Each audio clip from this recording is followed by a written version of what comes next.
बिस्मिल्लाहिर्रहमानिर्रहीम अस्सलामुअलैकुम। आज हम स्टार्ट करने जा रहे हैं very very very important topic, transport in human.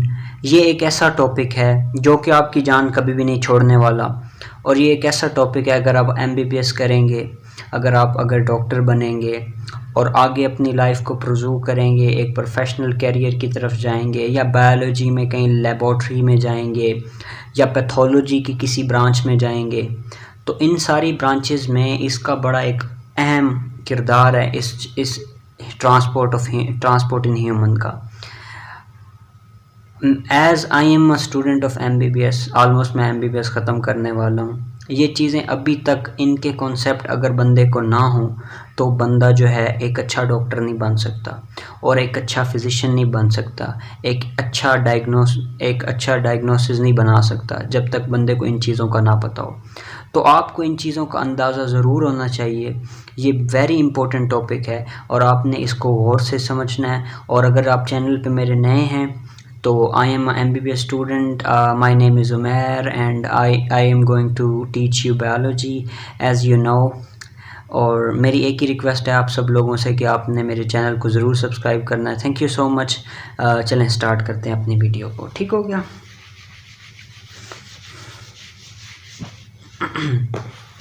तो जी, सबसे पहले वो कहता है transport in human like other higher animals, जैसे कि दूसरे कम्प्लेक्स किस्म के पेचीदा किस्म के जानवर हैं, एनिमल हैं। The task of transport of different material in human body is performed by two system. वो कहता है दूसरे कम्प्लेक्स जानदारों की तरह जो हमारे पास जो एनिमल हैं, जो कॉम्प्लेक्स हैं, उनकी तरह ही हमारे पास भी एक ऐसा सिस्टम है जिससे हम चीज़ों का, मटेरियल को एक जगह से दूसरी जगह जिस्म के हिस्से में ले जा सकते हैं। फॉर एग्ज़ाम्पल, ये मेरे हाथ में कोई चीज़ पड़ी हुई है, ठीक है, मैं वैसे एक चीज़ आपको बता रहा हूँ और मैंने इसको लेके जाना है अपने सर की तरफ, ठीक है, ये मेरा सर है फॉर एग्ज़ाम्पल। तो इस चीज़ का इधर से इधर कैसे हम ट्रांसपोर्ट, इसको इधर तक कैसे सर तक ले जा सकते हैं, इसको बेसिकली हमने ट्रांसपोर्ट ऑफ ह्यूमन में पढ़ना है।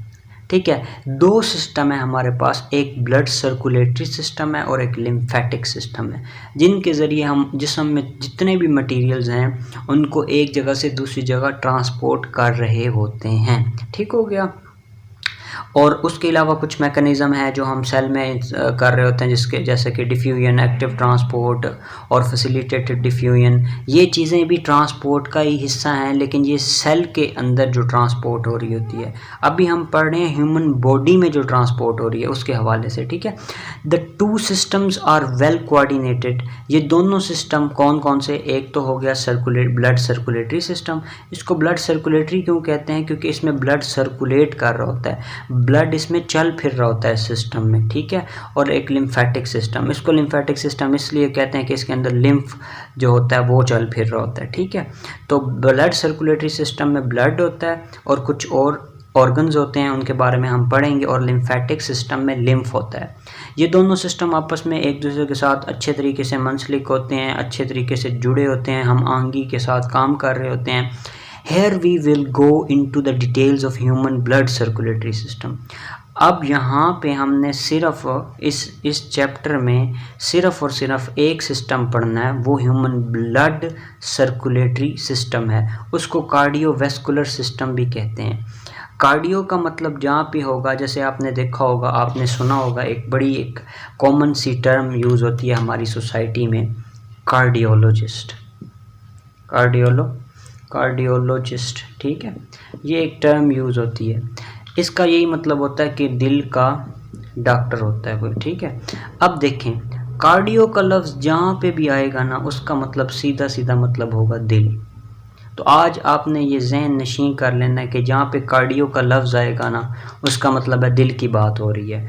तो इसने कहा है कार्डियोवैस्कुलर सिस्टम, इसका क्या मतलब हुआ? कार्डियो, और दूसरा लफ्ज़ क्या है? Vascular system. कार्डियो का मतलब तो हो गया दिल, वैस्कुलर का मतलब वेसल्स। वैस्कुलर का क्या मतलब है? वेसल्स। इसका क्या मतलब है? नालियाँ। ठीक है। ये वो जैसे गंद वाली नाली होती है, इसी तरह इंसान के अंदर भी खून की नालियाँ होती हैं। जैसे कि मेरी ये नालियाँ इस वक्त आपको नज़र आ रही होंगी, ठीक है। ये वेंस, मेरे बॉडी पे बहुत ज़्यादा हेयर हैं, तो वैसे ये आपको नज़र आ रही होंगी। ये जो है ना, ये वेंस हैं, ये खून की नालियाँ हैं, ठीक है। तो ये इंसान के अंदर जो खून की नालियाँ होती हैं ना, ठीक है, और दिल को मिला के जो सिस्टम बना रहे होते हैं, इसमें एक और चीज़ होती है ब्लड। इन तीनों चीज़ों को हम कहेंगे ये कार्डियोवैस्कुलर सिस्टम है, ये कार्डियोवैस्कुलर सिस्टम का हिस्सा है। ठीक हो गया, ये तीन चीज़ें हमने पढ़ ली। उसके बाद हम आ जाते हैं आगे। वो कहता है जैसे कि लाइक द वर्टिब्रेट्स, वो जानदार जिनके अंदर रीढ़ की हड्डी है, human have closed blood circulatory system, इंसानों का जो सर्कुलेटरी सिस्टम है वो क्लोज्ड है, मतलब बंद है। कभी आपने देखा है कि वैसे ही हमारी इधर से इस वेन के अंदर से या इस खून की नाली से, या जो खून की नाली नज़र आ रही है, इस खून की नाली से हमारा ब्लड बाहर आ गया हो, जिस्म से बाहर आ गया हो, अनटिल एंड अनलेस, जब तक हमें कोई कट नहीं लगता या हम कोई सुई नहीं चुभाते खुद को, तब तक खून बाहर नहीं निकलता। इसीलिए ये कह रहा है कि हमारा जो ब्लड का सिस्टम है वो क्लोज्ड है, कि ब्लड हमारे जिस्म के अंदर रहता है, बाहर नहीं आता, कभी भी बाहर नहीं आएगा अनटिल एंड अनलेस कोई इंजरी ना हो जाए, कोई चाकू लग जाए, छुरी लग जाए, कोई पिन लग जाए, कोई सुई लग जाए, कहीं गिर जाएं, तो हमारी ये जो नालियां हैं ये टूट फूट जाएं, ये फट जाएं, तब खून निकलेगा, वैसे नहीं निकलेगा। ठीक है, इसीलिए इसको हम कहते हैं क्लोज्ड ब्लड सर्कुलेटरी सिस्टम है। ठीक है, meaning that blood never leaves the network of arteries, veins and capillaries. अब जो खून की नालियाँ होती हैं ना, वो तीन किस्म की होती हैं, एक आर्टरीज होती हैं, एक वेन्स होती हैं और एक कैपिलरीज होती हैं। आर्टरीज में ऑक्सीजन वाला ब्लड होता है, वेन्स में ऑक्सीजन के बगैर वाला ब्लड होता है, और कैपिलरीज में मिक्स्ड टाइप आप समझ लें ब्लड होगा। ठीक है, तो ये खून की नालियाँ तीन किस्म की होती हैं। ये जो नज़र आ रही हैं ये आर्टरीज हैं या वेन्स हैं? ये वेन्स हैं। ठीक है, ये जो नज़र आ रही हैं आपको ये वेन्स हैं। ठीक हो गया। उसके बाद हमने आगे मूव किया। वो कहता है तीन कंपोनेंट हैं, तीन हिस्से हैं जिनसे ह्यूमन सर्कुलेटरी सिस्टम बन रहा है, ह्यूमन ब्लड सर्कुलेटरी सिस्टम बन रहा है। एक ब्लड, एक तो खून हो गया इंसान के अंदर, दूसरा क्या है, हार्ट, हमारा दिल हो गया। ठीक है, और तीसरा ब्लड वेसल, खून की नालियाँ हो गई। कौन सी? खून की नालियाँ। जैसे कि मैंने आपको समझाया था, कार्डियो वेस्कुलर सिस्टम भी इसे कहते हैं। ठीक है, कार्डियो का मतलब दिल, वेस्कुलर का मतलब खून की नालियाँ, सिस्टम में इसमें एक और चीज़ हम ऐड करेंगे ब्लड। तो ये तीन चीज़ें मिलके, दिल, खून की नालियाँ और खून मिलके जो सिस्टम बना रहे हैं, जो एक निज़ाम बना रहे हैं, उसको हम कार्डियो वेस्कुलर सिस्टम का नाम देंगे। ठीक है, इधर तक आपको मैंने बहुत ही अच्छे से डिटेल पढ़ा दिया। वो कहता है जिन जानवरों में रीढ़ की हड्डी नहीं होती, जैसे आर्थ्रोपोड्स हैं, उनका ओपन सर्कुलेटरी सिस्टम होता है। ये बात आपने रिकॉल कर लेनी है, याद कर लेनी है, ये बात आपने पढ़ी हुई है। ठीक है, पिछली क्लासेस में। अब वो ब्लड के ऊपर आ जाते हैं। ब्लड मेन इम्पोर्टेंट, जिसको हम खून कहते हैं। ठीक है, वो कहता है blood is a specialised body fluid, body का एक, जिस्म का एक फ्लूइड है, एक मादा है जो कि पानी की तरह है। ठीक है, अ कनेक्टिव टिश्यू, ये कनेक्टिव टिश्यू की एक किस्म है। हमने कनेक्टिव टिश्यू के बारे में पढ़ा था कि कौन कौन से हमारे पास कनेक्टिव टिश्यू हैं, उसको मैं आपको थोड़ा सा रिवाइज करवा दूं ताकि आपको थोड़ा सा इसका अंदाज़ा हो जाए। हमने पढ़ा था हमारी कार्टिलेज, हमारी बोन, हमारा ब्लड और एडिपोज टिश्यू, जिसको हम चर्बी बोलेंगे, ये चारों हमारे कनेक्टिव टिश्यू हैं। हमारी कार्टिलेज, हमारी हड्डियाँ, हमारा खून और हमारा एडिपोज टिश्यू, ये चारों कनेक्टिव टिश्यू हैं। अभी हम ब्लड के बारे में पढ़ने जा रहे हैं, जो कि एक कनेक्टिव टिश्यू है। वो टिश्यू जो जिस्म को जोड़ देता है आपस में, उसको हम कनेक्टिव टिश्यू कहते हैं, जिसमें एक मिसाल ब्लड है। ठीक है, तो ब्लड क्या हो गया? ब्लड हमारा हो गया कनेक्टिव टिश्यू हो गया, that is composed of liquid blood plasma and blood cell.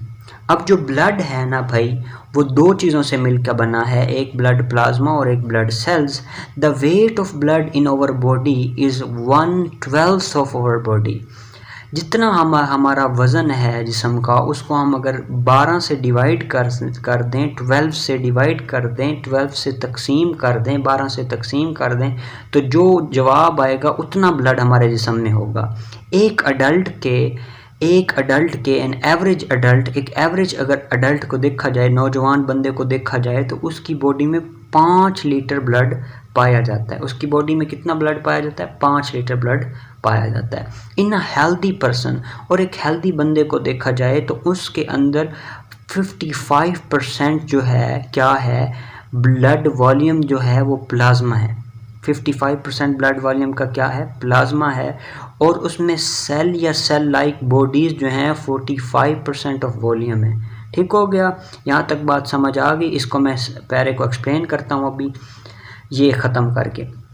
How is plasma separated from blood? Blood plasma को कैसे, ब्लड में से प्लाज्मा को कैसे सेपरेट करते हैं? ठीक है, वो कहता है जब हम खून लेते हैं किसी आर्टरी से, उसके अंदर डाल देते हैं एंटी कोआगुलेंट, एक ऐसी चीज़, एंटी का मतलब जो नहीं होने देती, कोआगुलेंट का मतलब कोआगुलेशन नहीं होने देती। खून जब जम जाता है तो उसको कहते हैं खून कोआगुलेट हो गया है। खून के जब लोथड़े बन जाते हैं, खून जब जम जाता है तो उसको कहते हैं कोआगुलेशन। और एंटी कोआगुलेंट ऐसा मादा होगा, ऐसा केमिकल होगा, ऐसा सब्सटेंस होगा जो खून को नहीं जमने देगा, जो क्लोटिंग नहीं होने देगा, जो ब्लड को जमने नहीं देगा। is mixed in it and after 5 minutes plasma separates from the blood cell which settle down। ठीक है, इसका यही मतलब है कि एक हम बंदे को इस तरह खून निकालेंगे, ठीक है, आर्टरी से उसका खून निकालेंगे। ये फिर ये वेन दिखाई हुई है, लेकिन आर्टरी का इधर से रेडियल आर्टरी होती है, उधर से भी खून निकाल सकते हैं और इधर से भी निकाल सकते हैं। ठीक है, वैसे ये उसने वेन्स दिखाई हुई हैं। बंदे का आर्टीरियल ब्लड लेंगे, यानी आर्टरी से ब्लड टीके में लेंगे, उसको एक वेल के अंदर डाल देंगे, एक इस तरह की ट्यूब होती है उसके अंदर डाल देंगे, उसके अंदर एंटी कोआगुलेंट डालेंगे, 5 मिनट तक वेट करेंगे। ये प्लाज्मा जो है ऊपर आ जाएगा और नीचे ब्लड के सेल जो हैं वो बच जाएंगे। ठीक है, अब मैं आपको इस बात की समझ आ गई। अब इस पैरे के बारे में मैं आपको वाइट बोर्ड पे थोड़ा सा बताता हूँ। ठीक है, बात हम करते हैं जी ब्लड की। ठीक है, पहली बात ये है फ्लूइड। ठीक हो गया, पहली बात क्या है? ये है फ्लूइड। दूसरी बात ये है कि ये जो है हमारी बॉडी का जो ब्लड है वो 2 चीज़ों से मिलके बना हुआ है। 2 थिंग्स मैं वैसे लिख रहा हूँ आपको समझाने के लिए, 2 थिंग्स से मिलके बना हुआ है, ये 2 चीज़ों से मिलके बना हुआ है। एक क्या चीज़ है? एक हमारे पास है जनाब, क्या है? एक हमारे पास है प्लाज्मा, ठीक है, और दूसरी क्या चीज़ है? दूसरी चीज़ है हमारे पास ब्लड सेल्स। ठीक है, ब्लड सेल क्या हैं? ये खून के सेल्स हैं। जैसे हमने चौथे चैप्टर में सेल के बारे में पढ़ा था, इसी तरह जो खून के अंदर जो सेल हैं उनको ब्लड सेल बोलेंगे। ठीक है, और जो प्लाज्मा है वो ज़िंदा नहीं है, वो क्या है? ऐसे पानी है जिसके अंदर कुछ चीज़ें पड़ी हुई हैं, प्रोटीन, हार्मोन, एंजाइम, केमिकल, नमकियात वगैरह, ये सिर्फ पानी है। ठीक है, ये पानी या प्लाज्मा जो है ना खून का 55% हिस्सा बना रहा है, 55%। ठीक है, और खून का जो बाकी 45% या 45% हिस्सा बचता है वो बना रहा है ब्लड, वो बना रहे हैं ब्लड सेल्स।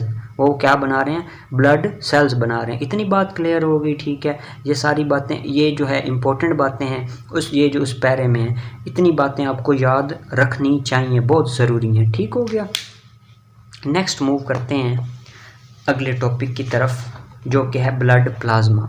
हमने पढ़ा था जो ब्लड है, ब्लड जो है हमारे पास जो ब्लड है वो 2 चीज़ों से मिलके बना हुआ है। एक तो प्लाज्मा, जो ब्लड प्लाज्मा है, और दूसरा ब्लड सेल्स हैं। ठीक है, अभी हम ब्लड प्लाज्मा के बारे में पढ़ेंगे। जो खून है हमारा 2 चीज़ों से मिलके बना हुआ है, ब्लड प्लाज्मा से और ब्लड सेल से। फिलहाल हम ब्लड प्लाज्मा के बारे में पढ़ेंगे। ये 55% खून का हिस्सा होता है और 45% हिस्सा होता है ब्लड सेल्स। अब ये क्या कह रहा है? वो कहता है plasma is a primarily water in which proteins, salt, metabolites and waste are dissolved। ये क्या है? पानी होता है बेसिकली, और उसके अंदर प्रोटीन होते हैं, नमकियात होती हैं, कुछ मेटाबोलाइट्स होते हैं। मेटाबोलाइट्स का मतलब है जो मेटाबॉलिज्म में काम आने वाली चीज़ें हैं, जो केमिकल प्रोसेसेस में काम आने वाली चीज़ें हैं, वो मेटाबोलाइट्स होते हैं। कुछ वेस्ट मटेरियल, फालतू मादे होते हैं, ये सब हल हुए पड़े होते हैं पानी के अंदर, और इस चीज़ को हम प्लाज्मा का नाम दे देते हैं। आगे वो कहता है water constitutes about 90 to 92% of plasma and 8 to 10% are dissolved substances। ठीक है, 90 से 92%, 90 से 92% प्लाज्मा के अंदर पानी है और 8 से 10% इसके अंदर प्रोटीन, साल्ट, मेटाबोलाइट और वेस्ट चीज़ें पड़ी हुई हैं। अच्छा, साल्ट्स मेक 0.9% ऑफ प्लाज्मा, जिसमें नमकियात 0.9% है प्लाज्मा के अंदर। ठीक है, बाय वेट, अगर वज़न से देखा जाए प्लाज्मा को अगर वज़न किया जाए ना, उसमें 0.9% क्या है, नमकियात हैं। सोडियम क्लोराइड जो टेबल साल्ट है, जो ये वो साल्ट है, नमकियात ये वो नमक है जो हम खाने में, घर में, सालन के अंदर, चीज़ों के अंदर डालते हैं। ठीक है, ये वो नमक है, इसको कहते हैं सोडियम क्लोराइड। प्लाज्मा के अंदर सोडियम क्लोराइड पड़ा हुआ है, उसके अलावा बाइकार्बोनेट पड़ा हुआ है। ठीक है, उसके अलावा और भी खासी मिकदार में इसके अंदर कैल्शियम, मैग्नीशियम, कॉपर, उसके अलावा क्या कहते हैं, पोटाशियम, जिंक, ये सारी चीज़ें पड़ी हुई हैं। ठीक है, ट्रेस मिनरल हैं, थोड़े थोड़े ये सारी चीज़ें पड़ी हुई हैं। Changes in the concentration of any salt, अगर किसी भी इनमें से calcium, potassium, copper, chloride, sodium, इनमें से किसी की भी ना मिकदार में कमी या ज़्यादती हो ना, तो खून की जो पीएच है ना वो चेंज हो जाती है। नॉर्मल खून की पीएच है 7.4। ठीक है, और नमक के ऊपर या नीचे होने से पीएच चेंज हो जाती है। पीएच का क्या मतलब होता है? पीएच का मतलब होता है नमक जो पीएच का मतलब है पीएच। ठीक है, पीएच का क्या मतलब होता है मैं आपको बता दूं। पीएच का मतलब होता है कि ये जो है, इसके ये जो हमारे पास ब्लड है, ये तेज़ाब है, ये एसिड है, ठीक है, या बेस है। ठीक है, बेसिक है। ठीक है, ये एक चीज़ होती है, इसके बारे में पता नहीं आपके लेवल पे आपको पता है या नहीं पता। एक तो होता है तेज़ाबियत, अगर साल्ट में कमी या ज़्यादती हो जाए ना, तो जो हमारा खून है ना, खून के अंदर क्योंकि नमक पड़ा होता है, और इन नमकियात में कमी या ज़्यादती हो जाए ना, या तो खून हमारा ज़्यादा, तेज़ाबियत ज़्यादा हो जाएगी खून की, या फिर तेज़ाबियत कम हो जाएगी। आम तौर पे जो खून का पीएच है वो 7.4 है। इससे कम भी अच्छी बात नहीं है और ज़्यादा भी अच्छी बात नहीं है। अगर ये 8 हो जाए तो भी गलत बात है, अगर ये 7 हो जाए तो भी गलत बात है। ये फिर बंदे को बीमारियां हो जाती हैं काफ़ी किस्म की ना, इसको कहते हैं मेटाबॉलिक एसिडोसिस हो गया है। लेकिन आपकी हद तक यही पता होना चाहिए कि नॉर्मली जो पीएच है वो 7.4 होता है, और नमकियात के कम या ज़्यादा होने से पीएच पे असर पड़ सकता है। ठीक हो गया, ये बात कंप्लीट हो गई। उसके बाद वो कहता है protein make 7 to 9% by weight of plasma. नमकियात 0.9% बना रहे थे, यानी 1% से भी कम हिस्सा बना रहे थे प्लाज्मा का, नोट ब्लड। ब्लड का जो कंपोनेंट है, ब्लड का जो हिस्सा है, ब्लड प्लाज्मा, उसका 0.9%, तकरीबन 1% हिस्सा नमकियात बना रही हैं, और 7 से 9% हिस्सा जो है वो प्लाज्मा के अंदर क्या बना रहे हैं, प्रोटीन्स बना रहे हैं, 7 to 9% हिस्सा। नेक्स्ट वो कहता है the important proteins present in plasma are antibodies. जो इम्पोर्टेंट अहम प्रोटीन है जो प्लाज्मा के अंदर पड़े होंगे ना, उसमें क्या है, एंटीबॉडीज़ हैं, फिब्रिनोजेन है, फिब्रिनोजेन जो कि ब्लड को जमने में मदद देते हैं, एल्ब्यूमिन है जो ब्लड को जो है maintain water balance of blood, जो ब्लड का वाटर बैलेंस मेंटेन रखते हैं। बेसिकली मैंने आपको ना ये कॉन्सेप्ट बताया हुआ है फ्लोइम और ये सारे टिश्यू के बारे में जब पढ़ाया था। ये एक खून की नाली है ना, इसके अंदर ब्लड पड़ा होगा, ये जो ब्लड है ना इसके अंदर ये एल्बुमिन मैंने बना दिया, ये पड़ा एल्बुमिन। ये एल्बुमिन क्या करता है, ये पानी को ना अपने साथ जोड़ के रखता है, अपने साथ जोड़ के रखता है। ठीक है, रखता है या रखता है। ठीक है, पंजाबी के लफ्ज़ भी मुझे बोल बोल के अभी तक पंजाबी अपने दोस्त के साथ कॉल पे बात कर रहा था तो पंजाबी अब मेरे मुंह से निकल रही है। ठीक है, तो ये क्या करता है, ये जो है वाटर जो है, एल्बुमिन जो है, ये एल्बुमिन ये जो है ये पड़ा हुआ है, ये क्या करता है, अपने साथ पानी को बाउंड करके रखता है। एल्बुमिन का ये फंक्शन है, ये काम है कि ये पानी अपने साथ जोड़ के रखता है और पानी को लीक नहीं होने देता ब्लड वेसल से। नहीं तो जहाँ से पानी लीक हो जाए ब्लड वेसल से, वहाँ पे हमें सोजन हो जाती है, वो पानी जो है वो ब्लड वेसल छोड़ के बाहर निकल आता है। ठीक हो गया, ये बात आपको समझ आ गई। नेक्स्ट वो कहता है जी और इसी तरह फिब्रोजन ब्लड क्लोटिंग में मदद कराएगा, एंटीबॉडीज़ इम्यून सिस्टम में काम करेंगी।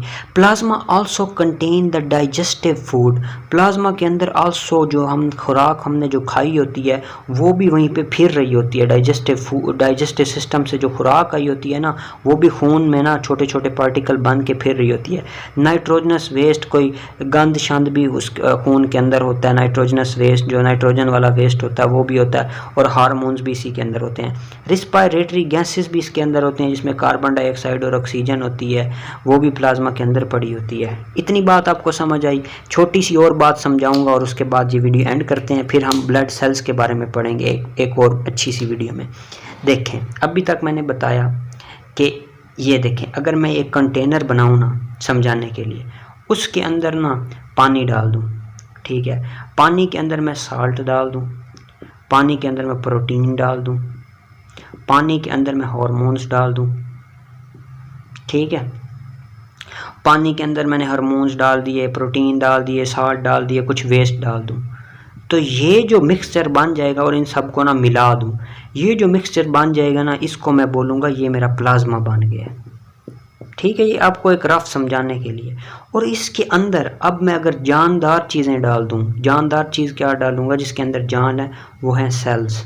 अगर इसके साथ मैं सेल भी इसके अंदर डाल दूँ ना तो ये पूरा ये जो है जो दोनों चीज़ें मिल के, ये मैंने सेल वैसे डाले हैं, 3 डाले हैं, वैसे सेल तो काफ़ी ज़्यादा होंगे। ये सारी जो चीज़ अब बन गई है ना, अब ये बन गई है ब्लड। अब ये क्या बन गया, ब्लड, जो कि ब्लड सेल्स प्लस प्लाज्मा, ये 2 चीज़ें मिलती हैं, प्लाज्मा ब्लड प्लाज्मा और ब्लड सेल्स मिलते हैं तो क्या बन जाता है, ब्लड बन जाता है।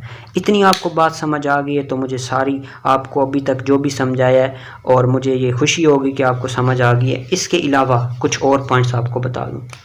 हमें पता है प्लाज्मा जो है, जो हमारे पास प्लाज्मा जो है वो ब्लड का कितने % हिस्सा बनाता है, 55% किसका हिस्सा बनाता है, ब्लड का, ठीक है। और इस प्लाज्मा का 90 से 92% जो हिस्सा होता है ना वो वाटर है। इस अकेले प्लाज्मा का, पूरे ब्लड का नहीं, सिर्फ प्लाज्मा का। और इसी प्लाज्मा का 0.9% हिस्सा क्या बना रहे हैं, साल्ट्स बना रहे हैं, जो नमकियात हैं, ठीक है, 0.9%। और इसी प्लाज्मा का 7 से 9% हिस्सा जो बना रहे हैं वो प्रोटीन बना रहे हैं, प्रोटीन्स। ये सारी बातें आपको पता होनी चाहिए। Thank you so much. Video अच्छी लगी तो ज़रूर सब्सक्राइब कीजिएगा, लाइक कीजिएगा। मिलते हैं नेक्स्ट वीडियो में, दुआओं में याद रखिएगा। अल्लाह हाफिज़।